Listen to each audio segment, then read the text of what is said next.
예, 안녕하십니까. 책 읽는 자유인 채널을 운영하고 있는 이선입니다. 이번 시간 2025년 12월 28일 일요일, 지금 시각은 오후 6시 26분입니다. 저는 오늘 두 번째 시간인데요. 첫 번째 시간 끝나고 밥을 먹고 누워서 뒹굴뒹굴 누워서 막고를 치고 정견이랑 산책을 하고 왔습니다. 이 전 시간에 필사를 했는데 끝날 무렵에 이 핸드폰이 이게 넘어지면서 그 세우는 과정에서 정지 버튼을 누르는 바람에 끝났습니다. 그냥 끝나버렸어요. 찾아봤는데 열린 결말로 이 지난 시간에 끝났는데 약간 혼란스러우셨다면 죄송합니다. 자, 이번 시간 내 안의 유인원 미디어북을 할 텐데요. 2장 권력, 우리 피 속에 흐르는 마키아벨리입니다. 시작하겠습니다. 죽음이 멈추게 할 때까지 영원토록 끊임없이 권력을 추구하는 것이 모든 인간의 일반적인 성향이다. 토머스 홉스. 어떤 보편성을 가지고 있는 말이죠. 평등주의는 단순히 우두머리가 존재하지 않는 상태가 아니라 모든 사람의 평등을 적극적으로 주장하고 다른 사람의 권위에 굴종하기를 거부하는 것이다. 리처드 리. 자, 77조. 나는 내 조국 네덜란드에서는 좀처럼 보기 드문 산을 올라가면서 아른햄 동물원에서 보게 될 가장 섬뜩한 장면에 대비해 마음을 단단히 먹었다. 그날 새벽 나는 한 통의 전화를 받았다. 내가 가장 좋아하던 수컷 침팬치 로이트가 다른 침팬치에게 무참한 공격을 받았다는 것이다. 유인원은 강한 송곳니로 치명적인 상처를 입힐 수 있다. 대개의 경우는 우리가 허세 부리기라고 부르는 자세로 상대방을 위협하는 데 그치지만 가끔 그러한 허세가 실제 행동으로 비화될 때가 있다. 나는 그 전날 로이트에 대해 염려하면서 동물원을 떠났지만 이런 일이 일어나리라고는 전혀 예상치 못했다.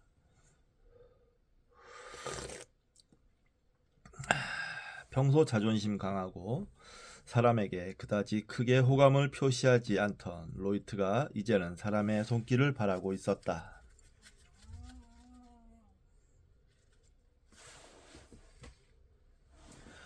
로이트는 머리를 우리 철장에 기댄 채 피범벅이 되어 앉아 있었다. 내가 부드럽게 몸을 쓰다듬어 주자 로이트는 깊은 숨을 내쉬었다. 마침내 우리 사이에 긴밀한 유대감이 싹 텄으나 하필 영장류학자로 지내온 세월 중 가장 슬픈 순간에 이런 일이 일어나다니. 나는 곧 로이트의 생명이 몹시 위급한 상태라는 것을 알아챘다. 아직도 몸을 움직이긴 했으나 이미 피를 너무 많이 흘린 상태였다.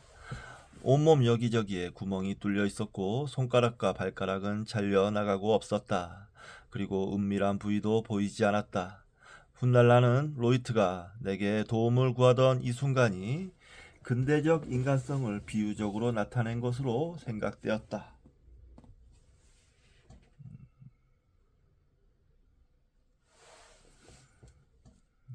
뭔 뜻인지 모르겠네요.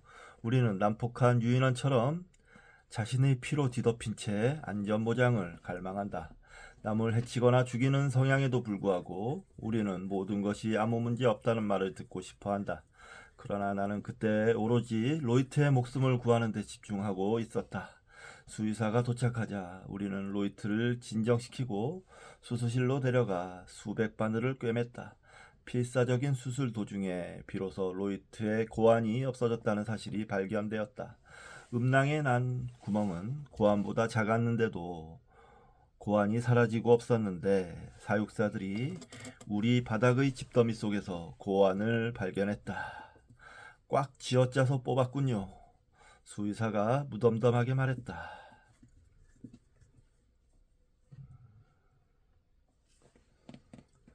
아주 격렬한 싸움이 있었던 것 같습니다. 무시무시하네요.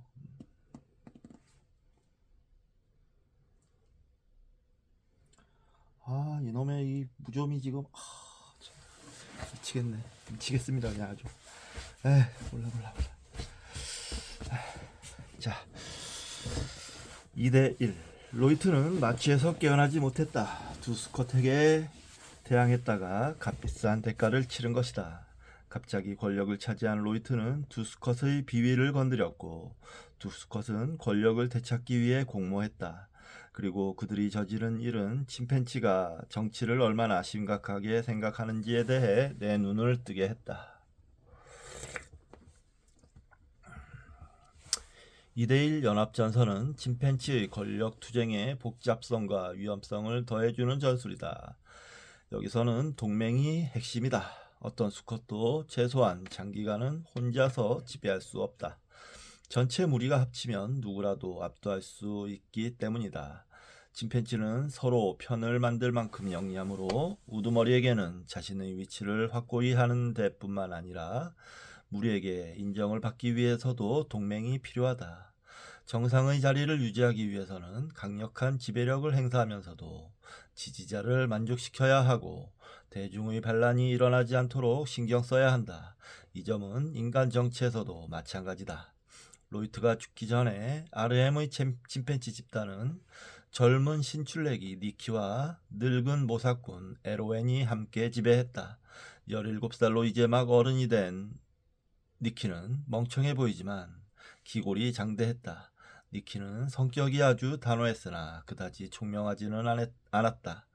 반면 신체적으로는 전혀 우두머리가 될 자격이 없었던 에로에는 마쿠에서 지대한 영향력을 행사하며 니키의 뒤를 받쳐주었다. 에로에는 분쟁이 일어나면 멀리서 구경하다가 쌍방의 감정이 극도로 고조되었을 때 슬며시 어느 한쪽 편을 들고 나섬으로써 모두에게 자기 결정의 무게를 크게 느끼게 한다. 젊고 힘센 수컷들 사이의 경쟁 관계를 교묘하게 이용했던 것이다.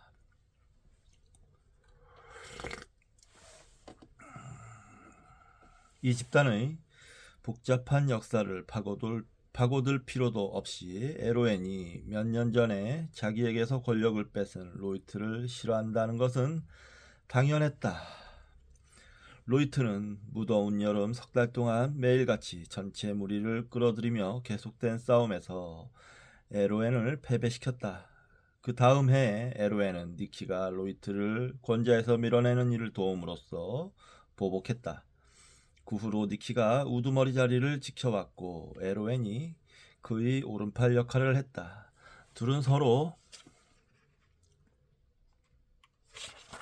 떨어질 수 없는 사이가 되었다. 로이트는 둘 중 어느 하나만 있으면 겁날 게 없었다. 밤중에 우리에서 벌어진 1대1 싸움에서 로이트는 모든 수컷을 제압하고 그들의 먹이를 빼앗거나 내쫓아버렸다. 아무도 혼자서는 로이트를 당해낼 수 없었다.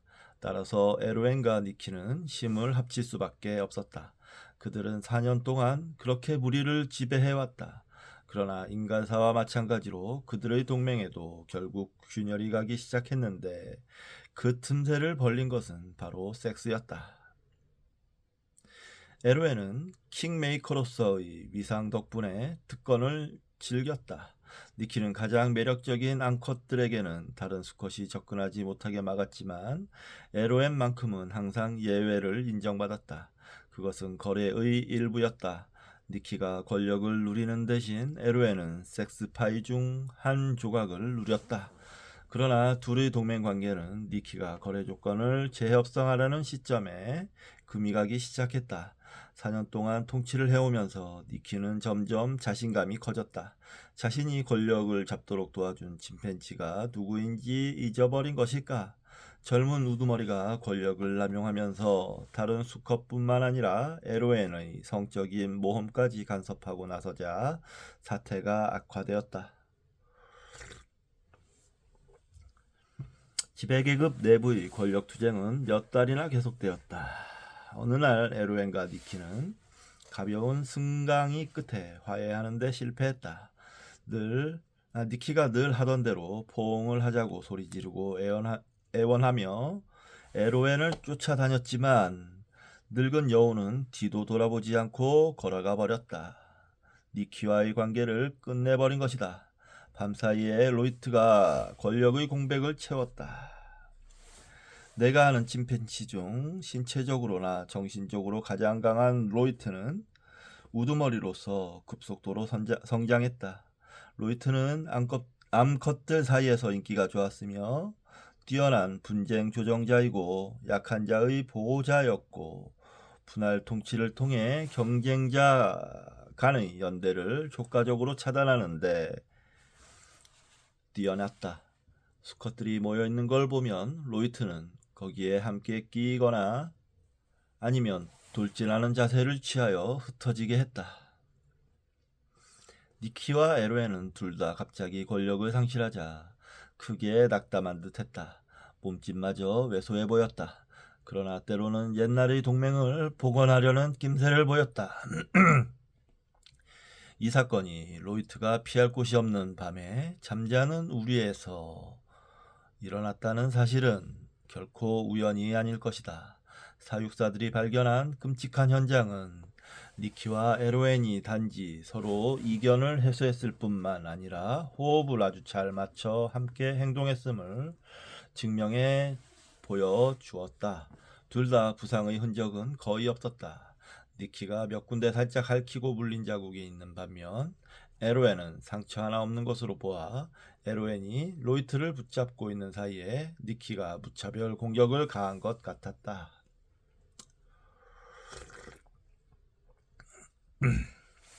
정확하게 무슨 일이 일어났는지 우리는 결코 알 수 없을 것이다. 그 자리에 싸움을 말릴 암컷이 한 마리도 없었던 것이 불행이었다. 수컷 사이에 통제 불능 상태가 벌어지는 싸움에 암컷이 집단적으로 끼어들러 말리는 경우가 종종 있다. 그러나 공격이 일어난 그날 밤에 암컷들은 별도의 우리에서 잠을 자고 있었다. 그들도 싸움이 일어나는 소리를 들었을 테지만 어떻게 할 방법이 없었다. 로이트가 피투성이가 되어 앉아있던 그날 아침 전체 무리는 섬뜩할 정도로 조용했다. 동물원 역사상 유인원 무리에서 단 한 마리도 아침을 안 먹은 것은 그날이 처음이었다.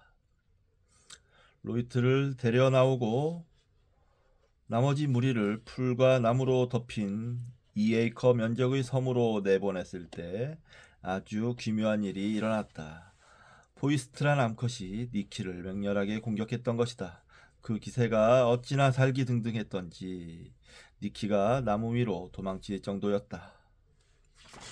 포이스트는 니키가 내려오려고 할 때마다 고함을 지르고 달려들면서 최소한 10분 동안은 나무에서 꼼짝 못하게 했다.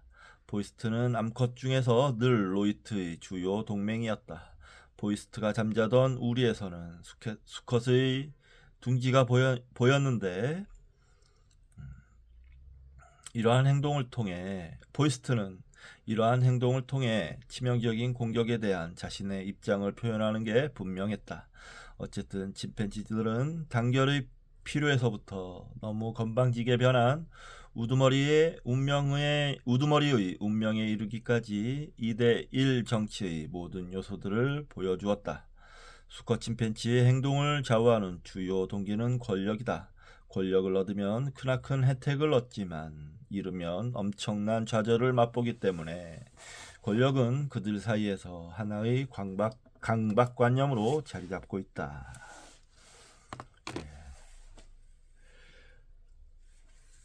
뭐라고 말을 덧붙일 필요도 없이 아주 문장이 매끄럽고 눈에 보이는 듯 묘사가 아주 훌륭하네요. 재밌습니다. 정상을 노리는 수컷들. 정치적 살인은 인간 사회에서도 가끔 일어난다. 존 F 케네디, 마틴 루터킹, 살바도르 아옌데, 라빈 간디 등 정치적 이유로 암살당한 사람의 명단은 끝이 없다. 심지어 정치적으로 안정된 또는 네덜란드의 표현대로 문명화된 네덜란드에서도 몇 년 전에 정치 지도자인 핀 포르트와인이 암살당하는 사건이 발생해 큰 충격을 주었다.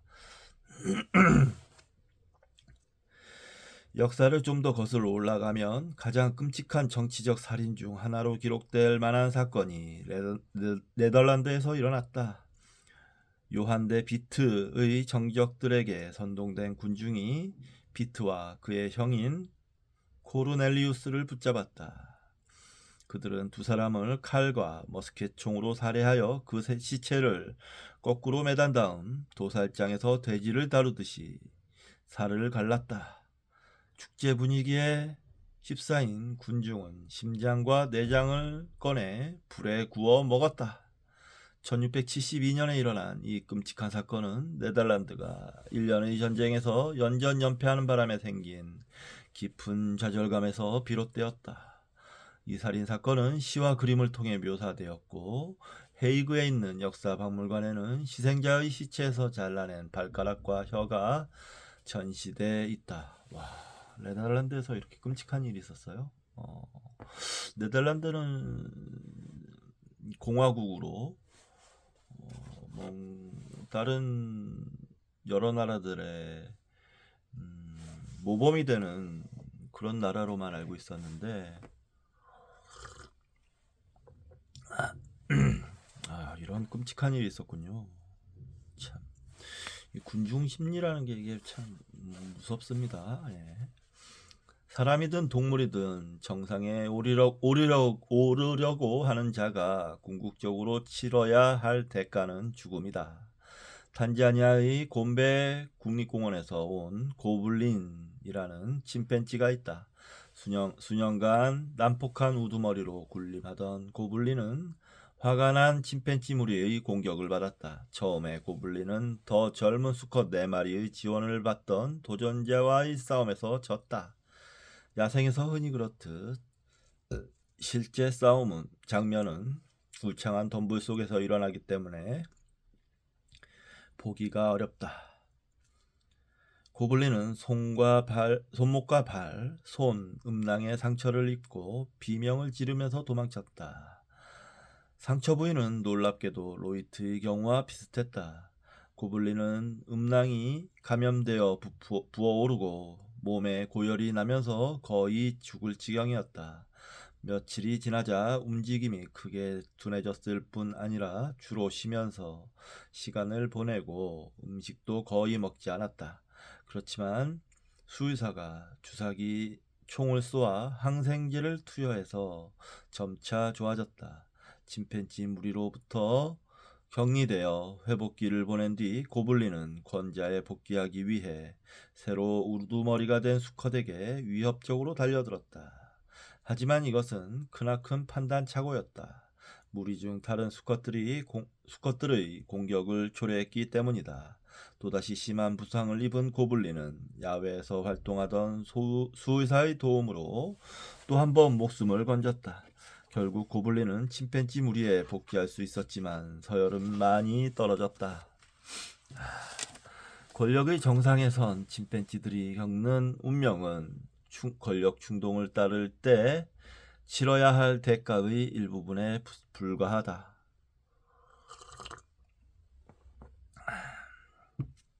부상이나 죽음의 위험 외에도 권자를 유지하는 데에는 심한 스트레스가 따른다.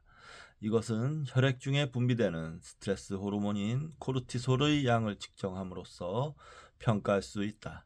야생동물에게서 코르티솔을 측정하는 건 쉬운 일이 아니지만 로버트 세폴스키는 아프리카 병원에서 수년간 수컷 비비에게 마취총을 쏘아왔다.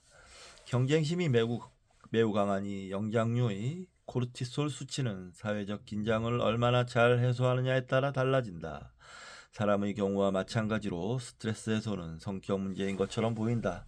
서열이 높은 일부 수컷은 단순히 심각한 도전과 별로 걱정할 필요 없는 중립적인 행동의 차이를 구별하지 못해 심한 스트레스를 받기도 한다. 그래서 흠칫 잘 놀라고 편집광적인 행동을 보이기도 한다. 경쟁자가 앞으로 다가온다면 위협적인 행동이라기보다 단순히 A 지점에서 B 지점으로 이동하는 것일 가능성이 높다. 서열이 유동적인 상황에서는 오해가 누적되면서 서열이 높은 수컷을 불안하게 할 수 있다. 스트레스는 면역계를 악화시킨다. 그래서 서열이 높은 영장류 사이에는 기업의 CEO들이 흔히 겪는 궤양이나 심장마비가 발생하는 경우가 종종 있다.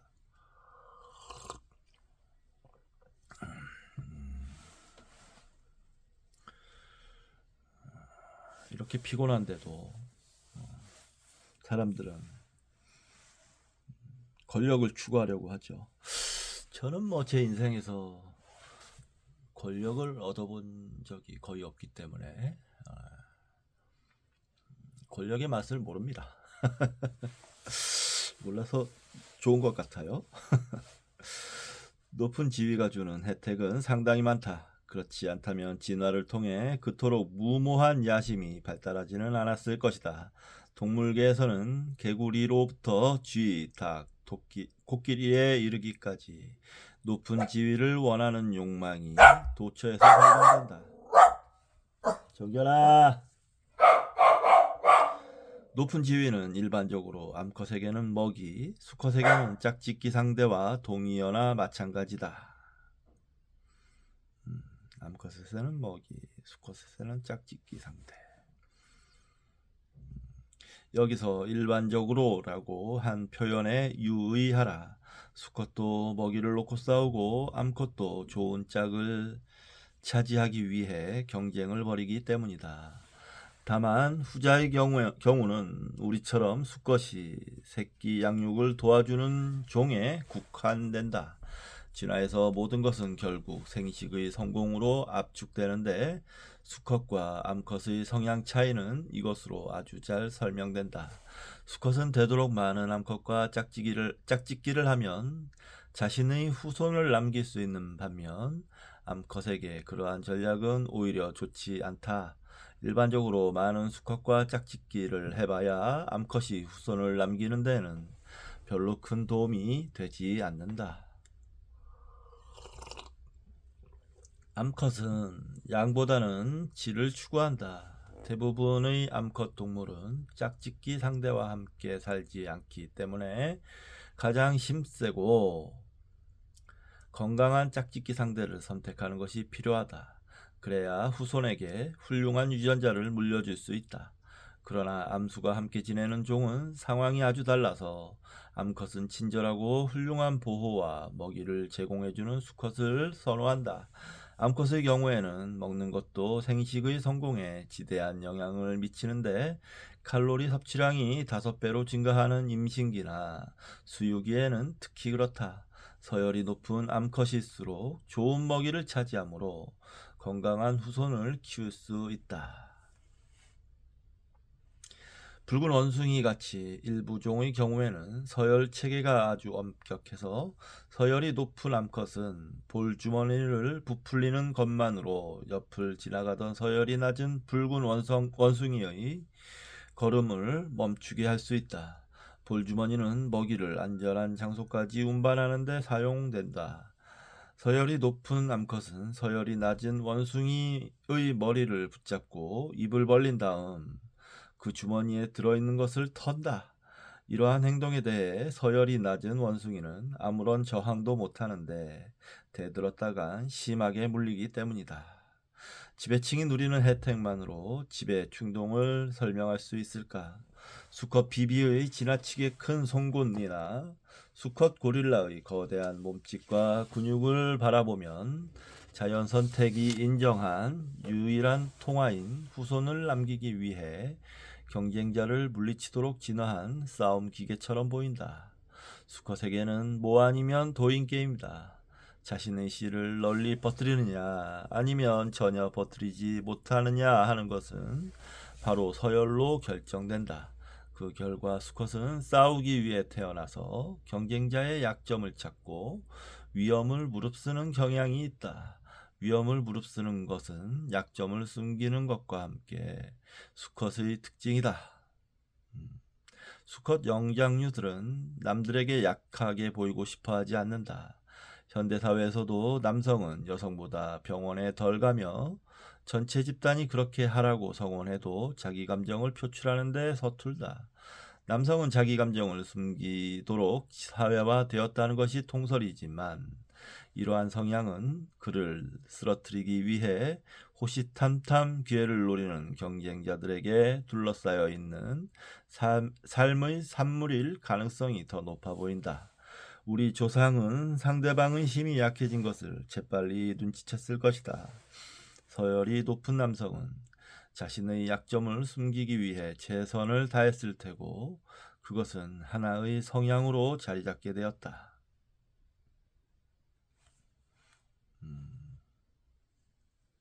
침팬지 사이에서도 부상당한 우두머리가 돌진하는 행동을 보일 때는 평소보다 2배의 에너지를 쏟아붓는데 그렇게 함으로써 자기 힘에 이상이 없다는 것을 과시하려는 것이다.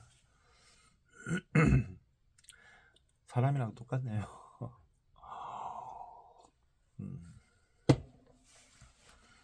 새끼를 많이 낳는 암컷을 차지할 수 있게 해주는 수컷의 유전적 특징은 후손에게 전달될 가능성이 높다. 동물은 생식을 염두에 두고 행동하지는 않지만 자신의 유전자를 널리 퍼뜨리는 데 도움이 되는 방향으로 행동한다. 남성 역시 똑같은 성향을 물려받았다. 현대사회에서도 권력과 섹스 사이의 연관관계를 말해주는 사례를 많이 찾아볼 수 있다. 클린턴 전 대통령과 모니카 루인스키의 스캔들처럼 이러한 연관관계가 대대적으로 그리고 위선적으로 노출되는 경우도 있다. 하지만 대부분의 사람들은 지도자의 성적 매력에 대해 현실적으로 생각하고 그들의 연애 행각을 무시한다. 물론 이것은 남성 지도자에게만 적용된다. 남성은 강한 힘을 가진 짝을 좋아하지 않기 때문에 높은 지위는 여성에게 득이 되지 않는다. 프랑스의 한 유명한 여성 정치인은 권력을 페이스트리에 비유하면서 자신은 그것을 좋아하지만 그것이 자기한테 좋지 않다는 걸 안다고 말했다.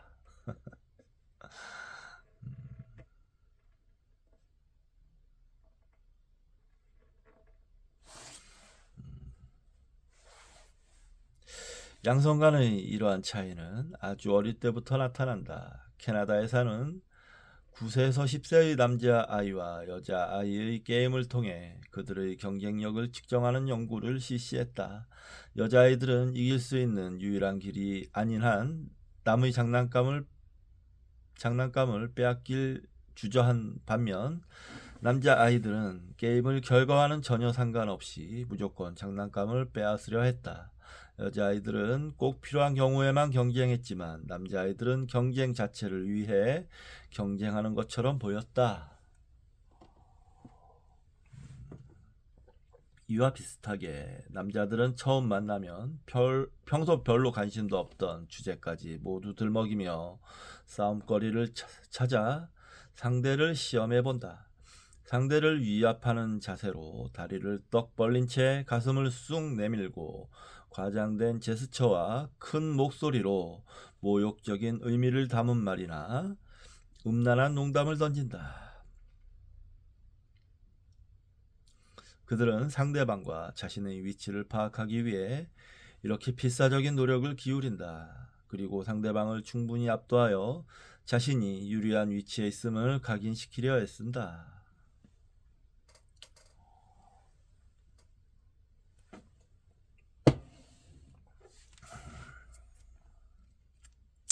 이러한 행동은 학회가 열리는 첫날 전 세계 각지에서 온 자부심 강한 사람들이 세미나실이나 바에서 대면할 때 흔히 볼 수 있는 광경이다. 주로 방관적 태도를 취하는 여자와 달리 남자는 계속되는 지적인 드자비에 깊이 몰두한 나머지 때로는 얼굴을 붉히기까지 한다.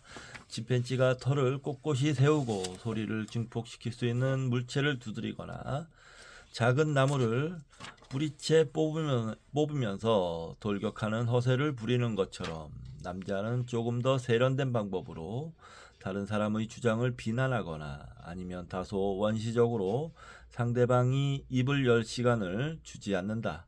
서열을 명확하게 하는 것이 무엇보다 우선이다. 그러나 같은 남자들끼리 다시 만날 때에는 놀랍게도 훨씬 평온한 대화가 진행되는데 이러한 분위기는 그들 사이에 뭔가 정확히 알 수 없는 그 무엇이 해결되었음을 의미한다. 남자에게 권력은 궁극적인 체험제이며 거기다 중독성까지 있다. 니키와 에로엔이 권력을 상실하고 나서 폭력적인 반응을 보인 것은 좌절, 공격성 가설에 딱 들어맞는 사례이다. 쓰라림이 클수록 분노도 커진다. 수컷은 권력을 지키려고 혈안이 되어 있으며 누군가 도전자가 있으면 모든 억제력을 잃고 만다. 에로엔에게는 처음 있는 일이 아니었다. 그렇게 심한 공격을 가한 것은 로이트가 두 번째로 권력의 정상에 올랐기 때문인지도 모른다. 로이트가 에로엔의 구체제를 종식시키면서 처음 권력을 잡았을 때 나는 전임 우두머리가 보인 반응에 어리둥절했다. 기존의 위풍당당하던 에로엔은 별 볼 일 없는 존재로 전락하고 말았다. 대결하던 도중에 갑자기 썩은 사과처럼 나무에서 떨어져 땅 위를 구르며 누군가 위로해 줄 때까지 애처롭게 비명을 질러댔다. 그는 마치 어미의 젖에서 떼어낸 어린 유인원처럼 행동했다. 또한 우라가 치밀 때 달래주길 바라는 마음으로 어미의 눈을 쳐다보는 어린 것처럼 항상 누가 다가오나 눈치를 살폈다. 만약 주위에 있는 무리가 충분히 덩치가 크고 힘이 세다면, 특히 그 중에 우두머리 암컷이 있다면 그는 즉각 용기를 얻는다. 지원 세력을 확보하여 다시 적수와 대결을 벌인다. 에로엔이 때를 쓰는 것은 교묘한 술책을 보여주는 분명한 사례이다. 그렇지만 무엇보다 나의 관심을 끈 것은 권력에 집착하는 침팬지의 행태가 유아가 어미에게 집착하는 모습과 너무나도 비슷하다는 점이다. 어미 품에 매달리듯이 권력을 꼭 붙들려 하고 권력에서 밀려나는 것을 마치 젖을 떼는 것처럼 싫어했다. 권력을 권자에서 내려오게 하는 것은 아기에게서 안정감을 느끼게 해주던 담요를 빼앗는 것과 같은 반응을 일으켰다. 마침내 정상의 자리에서 내려온 에로에는 싸움을 하고 나면 멍하니 먼 곳을 쳐다보곤 했다. 주변의 사회적 활동에 무관심했고 몇 주일 동안 음식을 먹지 않았다. 우리는 에로엔이 아프다고 생각했으나 진찰한 결과는 아무 이상이 없었다. 에로엔은 한때 위풍당당하던 거물의 유령에 불과했다. 나는 이렇게 의기소침한 상태에 빠진 에로엔의 이미지를 결코 잊을 수 없었다. 권력을 잃은 그의 얼굴에서는 광채가 사라졌다. 나는 그러한 극적인 변화를 직접 목격한 적이 한 번 더 있다. 그 사례의 주인공은 바로 우리와 같은 종이었다. 내가 근무하던 대학에 상당한 명성과 자부심을 가진 동료 교수가 있었는데 그는 자신을 표적으로 한 음모가 움트고 있다는 사실을 전혀 눈치채지 못했다. 정치적으로 민감한 사안에 대해 그와 견해를 달리하던 몇몇 젊은 교수들은 투표를 통해 자신들의 뜻을 관철시켰다. 그때까지만 해도 나는 그에게 감히 맞서겠다는 사람이 나오리라고는 꿈에도 생각하지 못했다. 그의 보호를 받던 사람들이 등 뒤에서 그의 뒤통수를 치는 음모를 꾸몄던 것이다. 투표 결과는 그에게 청천벽력과도 같았던 게 분명하다. 그 후 그의 얼굴에서는 핏기가 사라졌다. 갑자기 10년은 더 늙어 보였고 권자에서 물러난 에로엔과 똑같은 공허하고 유령 같은 표정을 지었다. 그 교수에게 이 사건은 학과장을 누가 맡는가 하는 당장의 현안보다 훨씬 중요한 의미를 지닌 게 분명해 보였다. 그 사건이 있고 나서 몇 주가 지나고 몇 달의 시간이 흐르는 동안 복도를 걸어가는 그의 자세는 이전과 눈에 띄게 달라졌다. 그의 신체 언어는 내가 보스야 라고 말하는 대신에 나 좀 가만히 내버려둬로 변해 있었다. 밥 우드워드와 칼 번스타인이 쓴 마지막 나날들은 리처드 닉슨인 대통령이 자신이 사임을 하지 않으면 안 된다는 사실을 깨닫고 좌절에 빠지는 상황을 묘사하고 있다. 흐느끼는 와중에 닉슨은 호소하듯이 말했다. 어떻게 단순한 가택 침입이 이런 결과를 초래할 수 있단 말인가? 닉슨은 털썩 주저앉으며 무릎을 꿇었다. 그는 상체를 구부리고 울면서 주먹으로 카펫을 쳤다. 내가 무슨 짓을 했다고, 무슨 일이 일어났기에. 당시 국무장관이던 헨리 키신저는 권좌에서 밀려난 지도자를 아이 달래듯이 위로했다고 전한다. 그는 닉슨을 품에 안고 진정될 때까지 그가 이룬 업적을 일일이 열거했다. 우리도 지금 요즘에 목도하고 있죠. 어떤 한 인물을 통해서 윤석열 그리고 김건희를 통해서 목도하고 있습니다. 저들이 권력을 놓치고 나서 팍상 늙어서 아직까지는 고집을 부리고 있지만 이제 모든 걸 체념하는 때가 오면 더 저들의 외모는 참 비굴하고 비참해 보일 것으로 예상이 됩니다. 예, 잠시 쉬었다가 계속 읽도록 하겠습니다. 재밌네요. 참 글을 잘 쓰시는 분이네요.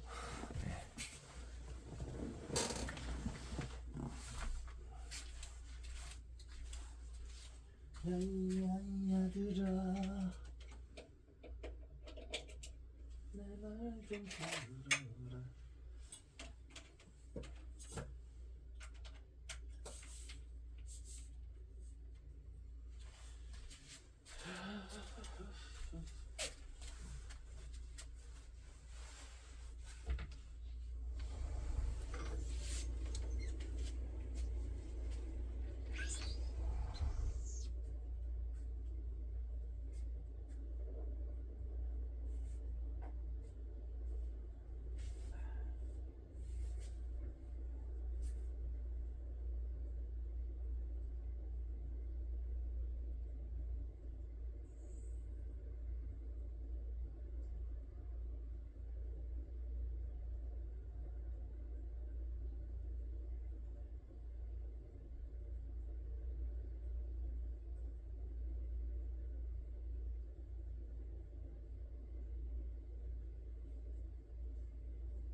예, 이어서 읽도록 하겠습니다.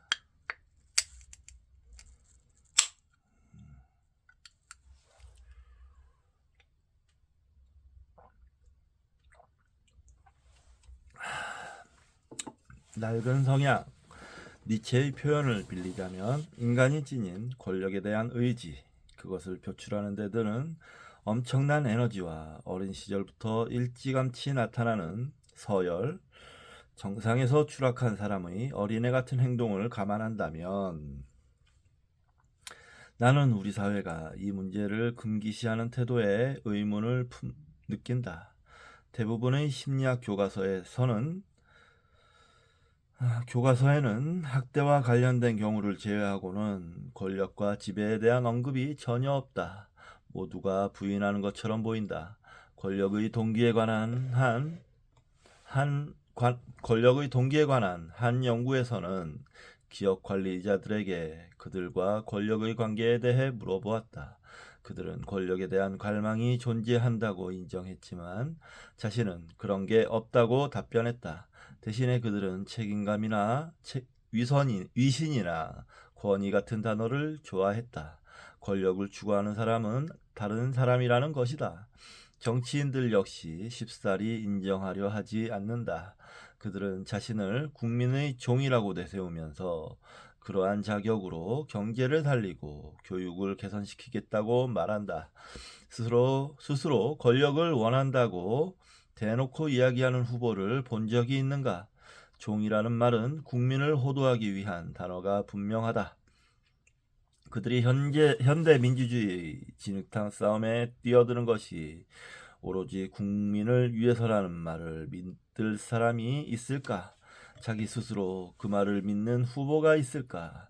그렇다면 얼마나 고귀한 자기 희생인가? 차라리 침팬지를 연구하는 것이 속편하다. 침팬지는 우리 모두가 간절히 바라는 정직한 정치인이기 때문이다. 정치 철학자 토마스 홉스가 누구에게나 억제할 수 없는 권력 충동이 있다고 가정하면서 인간과 유인원을 그 대상으로 삼은 것은 옳았다.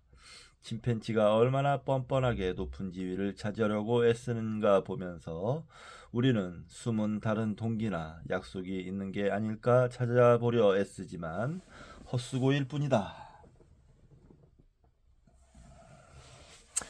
내가 전망대의 창을 통해 아른햄의 침팬지들이 사는 섬을 내려다보면서 그들의 이야기를 추적하던 젊은 학생 시절에는 이러한 것에 마음의 준비가 되어 있지 않았다.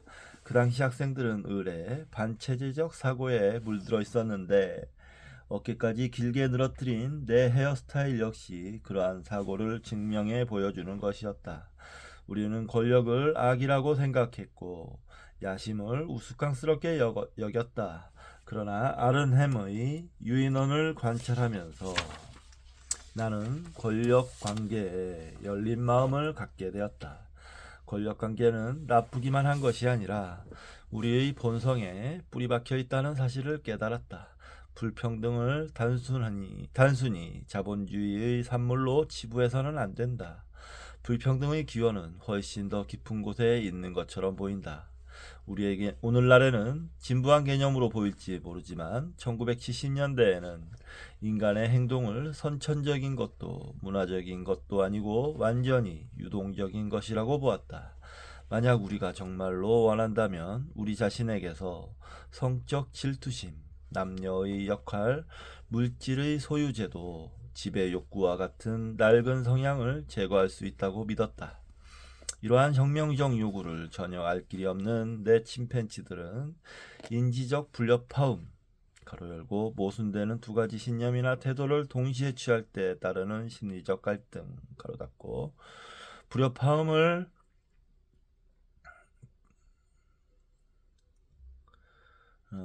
조금도 내비치지 않고 이전과 똑같은 낡은 성향을 보였다. 그들은 노골적으로 질투심을 내비치고 섹스와 소유에 집착했다.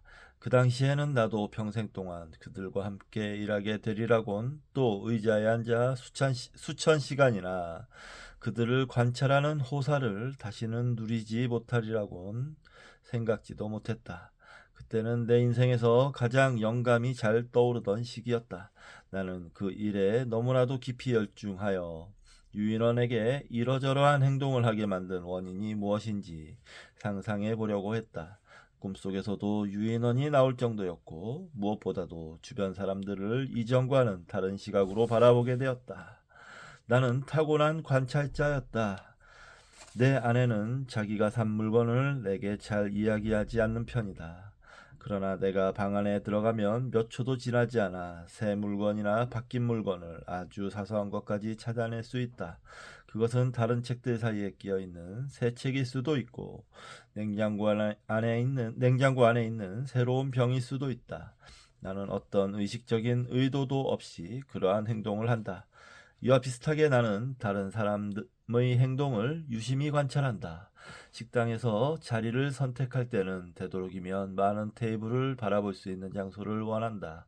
나는 내 주위에서 펼쳐지는 사랑, 긴장, 권태, 혐오 등의 사회적 역학을 말보다 더 많은 정보를 담고 있다고 믿는 신체 언어를 통해 바라보는 걸 즐긴다. 다른 사람을 추적하는 행동은 내게 자동적으로 일어나는 과정이나 마찬가지여서 유인원 무리가 있는 곳에서 벽에 붙은 파리처럼 꼼짝도 않고 관찰하는 것은 너무나도 쉬운 일이다.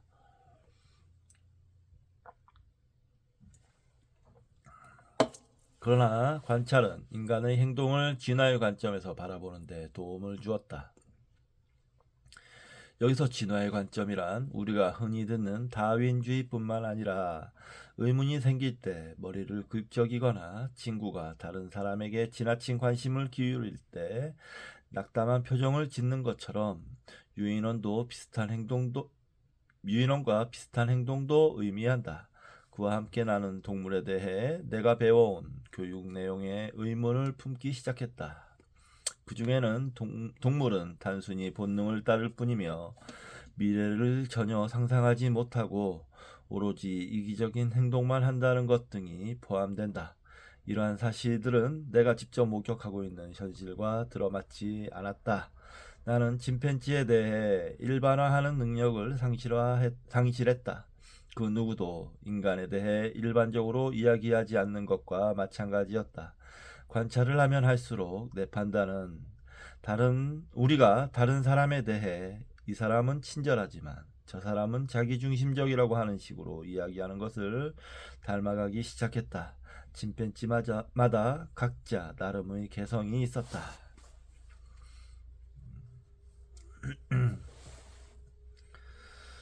연기자들을 구별하고 각자의 목표를 이해하려고 노력하지 않는 한 침팬지 집단에서 무슨 일이 일어나는지 파악하기 어렵다. 침팬지 정치에서는 인간의 정치처럼 각자의 전략이 충돌하면서 그중 더 나은 것이 전면에 나서게 된다. 생물학 문헌은 동기를 묘사하는 것에 대한 거부감 때문에 사회적 책략을 이해하는데 별 도움이 되지 않는다. 생물학자는 의도나 감정에 대해 이야기하지 않는다. 그래서 나는 니콜로 마키아벨리를 참고하기로 했다. 조용히 관찰하는 동안에 나는 400년 전에 출판된 책을 읽었다. 군주론 2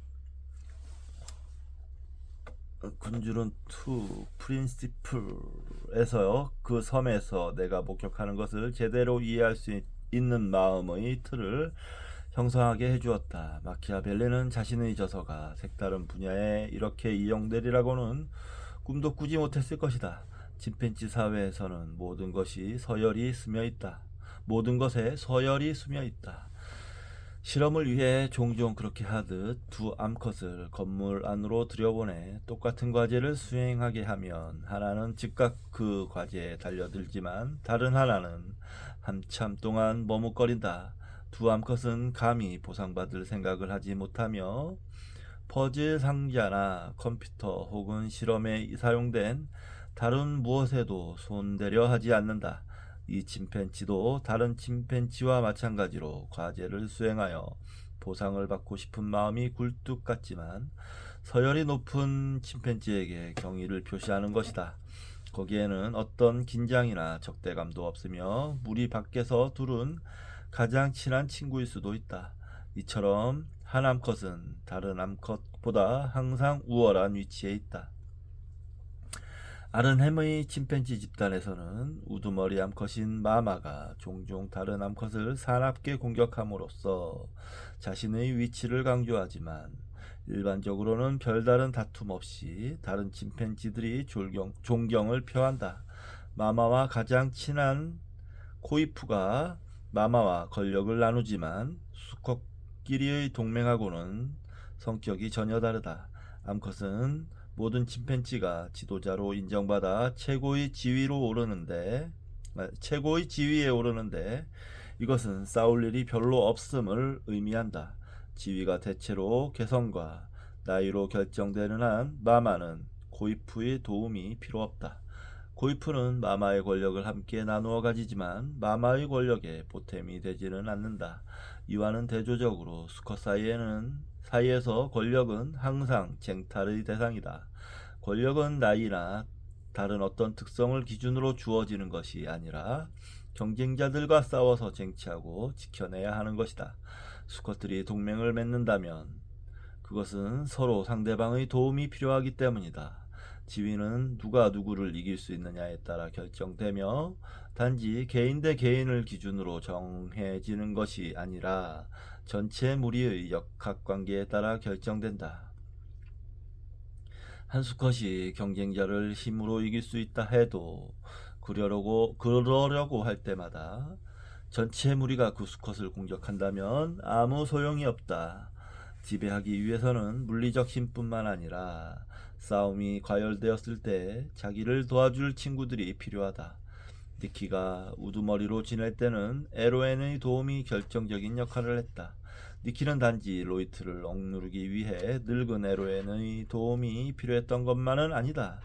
니키는 암컷들 사이에서 인기가 없었다. 그래서 암컷들끼리 똘똘 뭉쳐 니키에게 대항하는 일이 종종 일어났다. 큰 존경을 받고 있던 에로에는 니키와 비명을 지르는 암컷들 사이에서 대중의 불만을 누그러뜨릴 수 있었다. 니키가 에로엔에게 이렇듯 크게 의존했던 것을 생각하면 나중에 자기를 먹여 살리던 손을 무는 행동을 취한 것은 정말로 놀라운 일이 아닐 수 없다. 그러나 전략들이 복잡하게 얽히다 보면 오산도 하게 마련이다. 그래서 정치적 수완이 필요한데 누가 어떤 사람인가가 중요한 게 아니라 어떤 일을 할 수 있느냐가 중요하다. 우리는 매우 권력지향적이기 때문에 전체 구조에 약간의 변화만 일어나도 민감한 반응을 보인다. 만약 어떤 사업가가 큰 회사와 계약을 체결하려고 한다면 그는 온갖 다양한 사람을 만나면서 자기가 방문하는 회사 내 사람들에 대해 누가 어떤 자리를 원하고 누가 누구에게 축출된 느낌을 갖고 있는지 또 누가 내리막길에 있는지 등의 적대관계와 충성관계, 시기관계를 파악한다. 이러한 역학관계는 그 회사의 정식 조직도 이상으로 유용한 정보이다. 권력 역학에 민감하지 않으면 살아남을 수 없다. 권력은 끊임없이 재확인되고 도전받고 정확하게 인식되면서 우리 주변 도처에 널려 있다. 그러나 사회과학자나 정치인, 보통 사람 할 것 없이 모두 그것을 뜨거운 감자처럼 취급한다. 우리는 그 밑에 숨어있는 동기를 덮어두길 좋아한다. 마키아벨리처럼 그것을 있는 그대로 솔직하게 까발림으로써 마법을 푸는 사람은 위신이 추락할 위험을 감수해야 한다. 아무도 마키아벨리처럼 권모술수에 능하다는 소리를 듣고 싶어하지 않지만 우리 모두는 마키아벨리이다.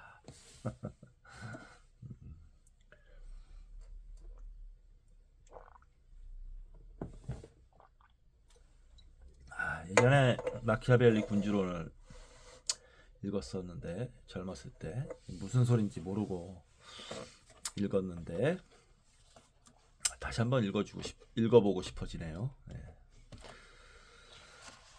이번 시간은 여기까지만 하고 잠시 쉬었다가 빨래도 좀 널고 청소 조금 하고 잠시 쉬었다가 다시 한 번 더 읽고 저런 밥을 먹고 내일 여기 경주에서 저기 영주 가는 일이 예약이 돼 있어서요.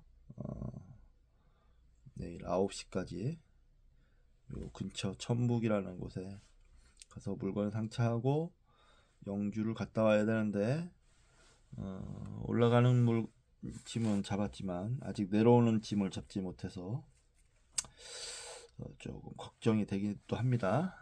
그쪽에는 일이 잘 없어요. 영주, 영동, 요 경북 북부 지역에는 그렇습니다. 예, 이번 시간은 여기서 마치도록 하겠습니다. 감사합니다.